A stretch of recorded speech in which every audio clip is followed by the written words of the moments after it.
Tout le monde, on se retrouve aujourd'hui en ce mardi midi.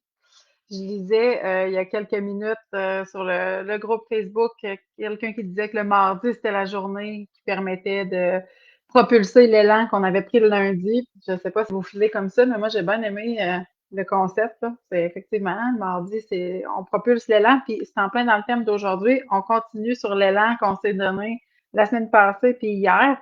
Si tu te joins à nous aujourd'hui et que tu n'as pas assisté au précédent live, il n'y a aucun problème. Sache que ce qu'on va faire aujourd'hui, tu peux participer à la réflexion de ton côté, même si tu n'as pas fait les réflexions précédentes. Si jamais, par contre, tu as le goût de voir ce qu'on a fait, tu peux retrouver mes lives sur YouTube. Ils vont être publiés là, à partir de ce matin. J'ai publié le premier qui a été fait la semaine dernière, soit le 2 décembre. Puis ils vont être publiés comme ça là, à coup de un live par jour sur YouTube. Tu peux aussi les retrouver maintenant sur le groupe, pas le groupe, pardon, mais la page Annexe Consultation qui est sur Facebook. Éventuellement, ils vont disparaître de la page, par contre, puis ils vont être exclusivement sur YouTube. J'en profite aussi pour dire que j'ai fait un groupe qui s'appelle Ton Annexe. Donc, si jamais tu veux avoir accès aux outils que je te propose, puis à des pistes de réflexion, puis à d'autres gens aussi comme toi qui partagent les mêmes intérêts de se développer, de se fixer des objectifs un petit peu plus structurés pour 2025, de se dépasser, d'avoir du temps et de l'énergie, à ce moment-là, demande ton accès au groupe Ton Annexe. C'est gratuit. Ça va me faire plaisir de te retrouver là. On va pouvoir avoir des échanges qui vont être cordiaux, bienveillants, mais aussi des échanges qui vont te permettre justement de repousser tes limites et de te dépasser. Pourquoi je fais ça aujourd'hui, entre autres, c'est que moi-même, je me mets au défi. Hein? Je suis travailleuse sociale, puis je m'appelle Ariane Laberge en passant, pour ceux qui ne me connaissent pas, et je me suis mise au défi d'aller de l'avant et de faire des lives autres que mes capsules finalement sur YouTube, là, sur la chaîne Annexe Consultation. J'avais envie d'être passée au mode direct. Pour moi, ça me demandait de me mettre au défi à ce niveau-là. Puis en même temps, ben, ça me permet aussi de vous mettre au défi, de participer avec moi comme ça à la préparation, au warm-up pour l'année 2025. Donc, l'idée, c'est de faire le bilan 2024, hein, puis de constater finalement où t'en es en 2024, qu'est-ce qui va bien dans ta vie en général, qu'est-ce qui est peut-être des sphères aussi de vie que tu aimerais travailler. L'idée derrière tout ça, c'est de faire des constats qui vont être utiles pour t'aider en 2025, entre autres, à avoir du temps et de l'énergie pour ce qui compte pour toi. Parce que ça se peut, en passant, là, ça se peut avoir du temps pour faire ce qui compte. Et c'est un peu ce qui m'a motivée aussi à faire le bilan puis à proposer cette activité-là, c'est que j'ai réalisé avec la chaîne que j'ai lancée sur YouTube, là, avec Consultation, que les vidéos qui sont les plus populaires, c'est définitivement ceux qui suggère des recommandations pour avoir du temps et de l'énergie. Vraiment, là, ça se démarque par rapport aux autres vidéos sur ma chaîne. Et j'ai présumé qu'il y avait probablement là un besoin ou en tout cas un intérêt réel à savoir comment on fait donc pour se sentir peut-être un peu plus maître de notre temps et de notre énergie aussi. Fait que bref, c'est tout ça mis ensemble qui m'a amené à faire le live aujourd'hui, mais aussi tous ceux qui s'en viennent parce que c'est une série de 15 lives. Hein? Fait que 15 minutes à tous les jours du 2 décembre au 20 décembre à 11h30, on se rencontre pour discuter ensemble, mais surtout réfléchir individuellement. Tu n'es pas obligé de prendre parole. Si tu veux, présente-toi dans le chat, pose des questions, fais des commentaires, ça va être le fun, ça va être juste plus interactif. Mais sinon, c'est vraiment plutôt un atelier de réflexion, d'introspection qui ne se veut pas être des conseils cliniques ni de l'intervention. Donc, si tu es déjà en contact avec un autre professionnel quelque part, puis que on te donne des recommandations, tu vas toujours privilégier les recommandations de cette personne-là parce qu'ici, ça se veut vraiment plutôt un guide, si on veut, de réflexion, puis une invitation à l'introspection. Alors voilà. Je le répète, si tu as manqué les précédents lives, pas de problème, reste ici, puis je vais te dire à la fin de ce live-ci là, comment retrouver les autres si tu veux, si ça t'intéresse, puis comment aussi avoir accès aux outils que je te propose. Donc aujourd'hui, ce qu'on fait, c'est qu'on fait une réflexion sur deux choses. En fait, c'est les obstacles, je te dirais, ou les freins, en fait, et les moteurs qui vont t'aider à continuer une fois que la motivation en 2025 peut-être va commencer à diminuer. Je t'explique. Hier, on a parlé justement de tes motivations. Qu'est-ce qui t'incite à passer à l'action? La motivation, c'est un concept qui est bien populaire, là, puis je vais juste m'arrêter là-dessus pour faire une distinction. C'est que la motivation, c'est ce qui est utile pour toi pour t'aider à starter quelque chose de nouveau, pour passer à l'action. C'est bon. Mais la motivation, là, généralement, c'est éphémère. À un moment donné, elle va diminuer et c'est pour ça que 80% des gens ne tiennent pas leur résolution au-delà du mois de février. Parce qu'à un moment donné, la motivation de dire ah ouais, enfin, là, je me mets en forme, c'est sûr que ça va diminuer quand il va y avoir des contraintes qui vont se présenter à toi. Fait que ça te prend quelque chose d'assez solide pour te rattacher quand la motivation va diminuer pour rester finalement à l'aise dans ta trajectoire puis garder le cap vers la direction que tu veux aller.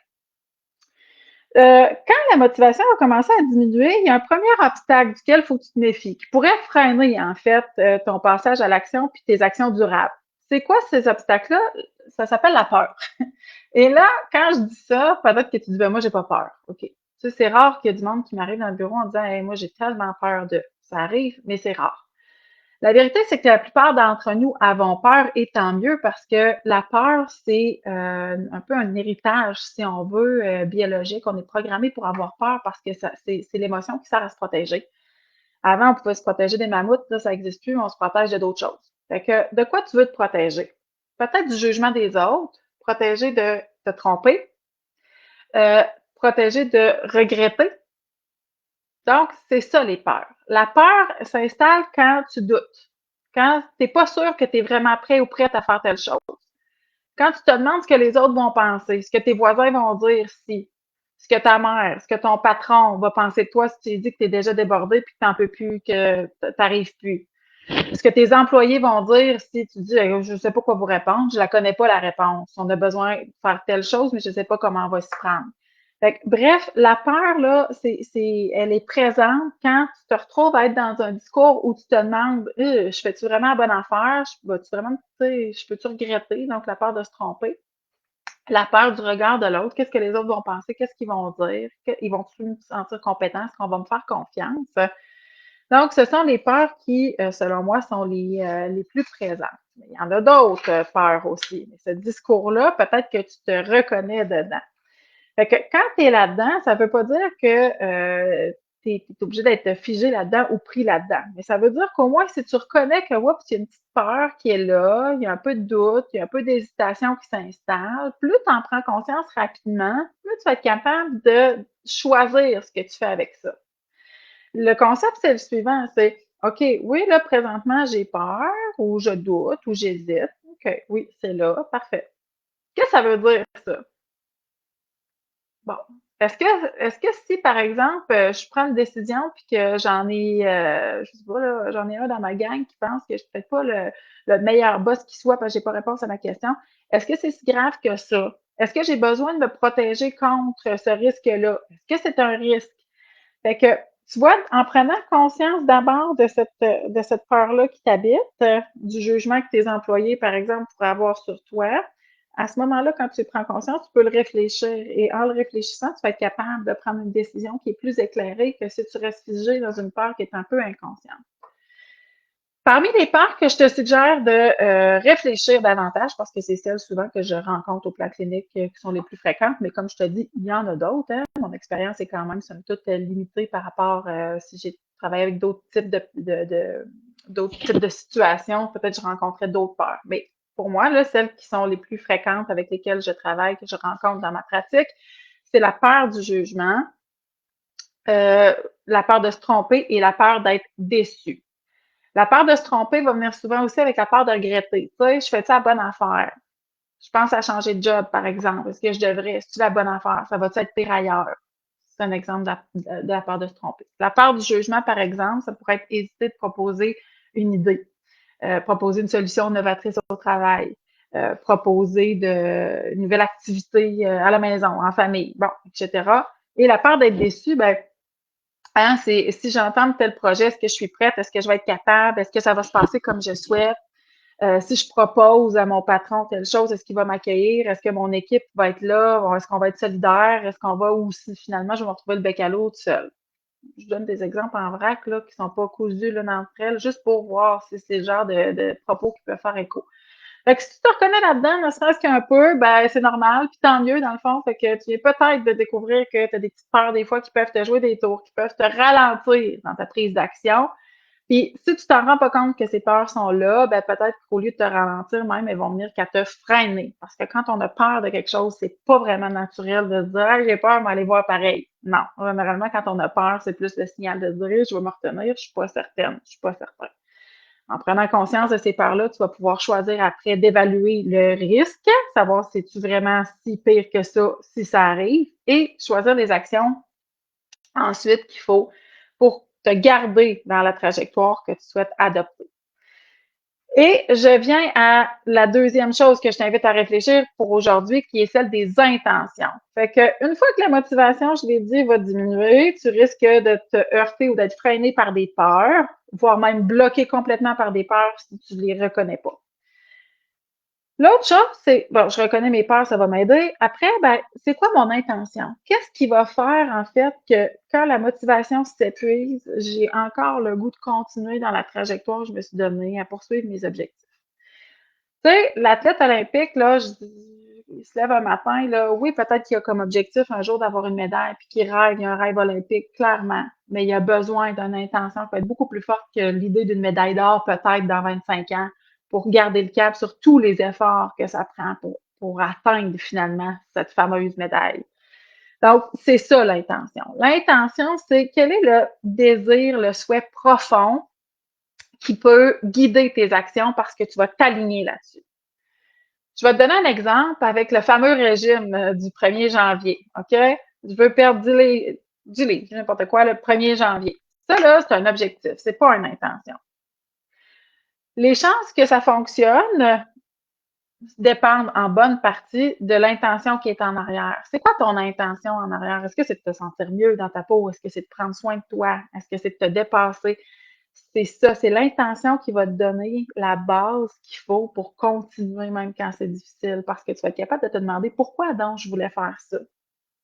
Et là, c'est ce pourquoi-là qui est si fort, si puissant, qui va te donner la drive, le gaz qu'il faut pour rester là, même si c'est tough. Donc, quand la motivation diminue, ce qui va prendre le relais, ce qui doit prendre le relais, en fait, pour augmenter tes chances de succès, c'est justement d'avoir une intention claire et puissante. Et c'est pour ça que je t'invite à réfléchir à ces intentions-là puis à les préciser. Tu pourrais sortir la roue de la vie que je t'ai donnée puis faire le même exercice, à savoir sur chacune des sphères de vie, pour moi, qu'est-ce qui est important. Tu sais, souvent, les intentions, ça va être associé à des valeurs personnelles. Fait que tu peux tout simplement te poser cette question-là. Qu'est-ce qui compte pour moi au plan de la vie personnelle? Qu'est-ce qui compte pour moi dans ma vie professionnelle, dans mes loisirs, dans ma santé, etc. Fait que ce qui compte vraiment pour toi, ça risque d'être la base d'une intention qui va t'aider à garder le cap quand la motivation diminue. Donc, d'avoir pris conscience de ça, ça va t'aider. Tu peux faire cet exercice-là aussi si tu veux, strictement en pensant à ta priorité 2025. Ça, c'est ce qu'on a fait dans le live d'hier, donc le 9 décembre. Donc, la priorité que tu veux mettre de l'avant en 2025, qu'est-ce qui compte pour toi là-dedans? C'est quoi?